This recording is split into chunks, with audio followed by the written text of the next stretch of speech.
এই পাড়ার মধ্যে আমি কত আইছি, কিন্তু এইরকম স্কুলের মাইয়ে তরতাজা খাসা মাল জীবনে প্রথম মনে হয় দেখলাম।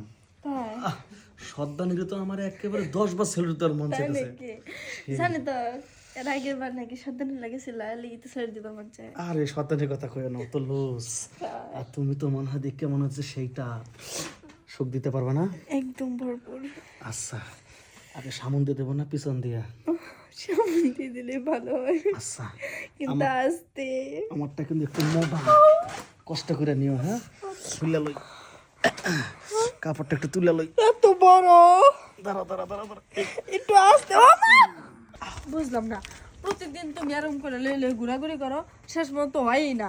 আমার তো মনে করো সুযোগ সুযোগ জ্বালাপড়া করতেই থাকে। এই হুনো, তোমার নিয়ে আমি হোটেলে যাবার চাইছিলাম। হোটেলে গেলে অনেক খরচা, আর সেই খরচা বাঁচানোর জন্যই মনে করো আমাকে বাংলো বাড়িতে নিয়ে যাবো, মানে আমার মামার বাংলো বাড়িতে। এখানে নিরাপদ, হোটেলে তো রিস্ক, কোন সময় কি আর আইয়া পরে বিপদ না। তোমার মামা দেখলে আবার বাস দেবো নাকি? আরে মামা জানবো কি, মামা তো আলেম মানুষ, আমার মামি আছে, মামি আমার সাপোর্ট দেয়। এত কথা কইও না, এনে মনে করো চিল্লা চিল্লি করলে মানুষ জানবো। আও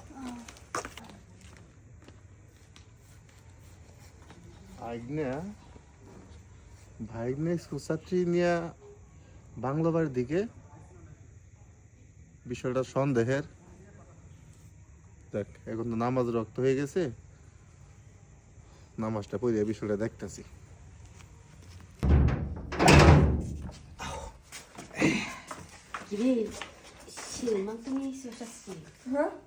আবার হলো তোমারই ভাই না, কেরা বলে কইছে মামি যদি থাকে পাশে, দুনিয়ায় কি আর কেন কিছু আছে? আমি তো এই কথাই কই, হন তুই আমার বাইক না, তুই আমার কাছে একটা দিন সাপ্তাহ করছিস বাসের ঘরটা সাজাতে কইছিলি, বাসের ঘর সাজাতে পারিনি, তাতে কি হইছে? পথটা টাঙাই দিছি তোর লেগে। সেরকম করছো মামি, মনে করো ওরে বিয়া করলে আমার নাকি বাসর ঘর সাজানো একটা। আমি তো বিয়া করি নাই, আমি তো বিয়ার আগে টেস্ট করবো, টেস্ট। শুনো মামি কেমনে যে কই শরমের কথা, আমার তো মনে করো দেরি সইতেছে না। এটা তো বুঝছি, কোনো সমস্যা নাই, ঠিক আছে, 10,000 দিস। 10,000 টাকা দিলে তো তোমারই, আমার টাকা মানে তোমার টাকা, তোমার টাকা মানে আমার টাকা। তুমি আমার মামি না গো না? হ, তাহলে হন, মারলে যেহেতু নিয়ে এইসস ভিতরে ঢুকে যা, আর আমার সামনে যাবি না, আমি জানি ভালো করে লজ্জা পাবি, তবে শব্দটা একটু হাসতে করিস। আচ্ছা মামি, শুনো, এটা হইলো আমার মামা। মামা আছে না, হে মামা 2 নাম্বার বউ, 2 নাম্বার মানে দ্বিতীয় নাম্বার বউ। মাম কিছু আসতে দিবে লাগে, তুমি কিন্তু জোরে দিবা, আমার কিন্তু জোরে না দিলে ভালো লাগে না। আমার তো মনে করো, আমার শব্দ না করলে মজা লাগে না। আমার শোনো, এত জোরে করে ওটা খাট ভেঙে যাইবো। এই জন্যই তো আমি তোমারে কইলাম যে যদি হোটেলে যাই, হোটেলে তো এই নিরাপত্তাটা পাইতাম না, এরকম সাপোর্ট পাইতাম। হোটেল আলাই মনে করো একটু শব্দ করলেই কইতো এই, এটা হোটেল, এখানে ওইসব করা যাবে না। তো আমার সহ্য হইতাছে না।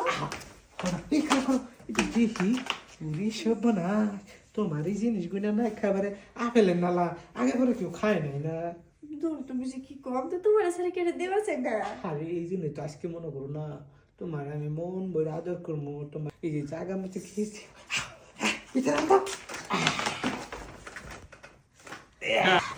আজকে মনে করো বুঝছো, তোমার আমি আদরে আদরে তোমার এই জীবন যৌবন সব আমি মনে করো লুটে পুটে খামো। কথা কই না, ইসিরে জাগা তো নয় যেন একেবারে তরতাজা ছোট একটা ঝিনুক, ঝিনুকের মুখটি একটু ফাঁক করে শোনা। আরে আস্তে, এই মজা রে, মজা জীবনে কোনো সময় পাইনি। আরে তুমি ঘরে গেলা? বাইক না, হ্যাঁ, বাইকটা ঠিক আছে, মেয়েটা গেলা?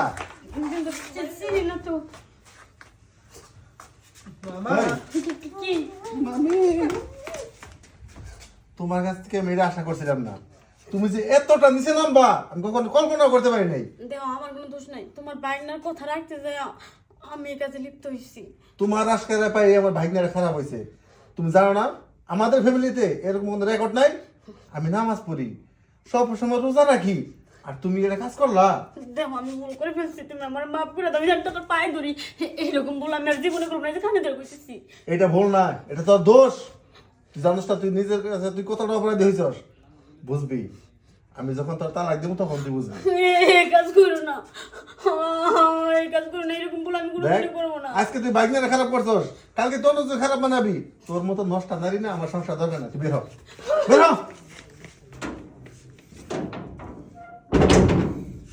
দুষ্ট করে থেকে শূন্যকাল অনেক ভালো।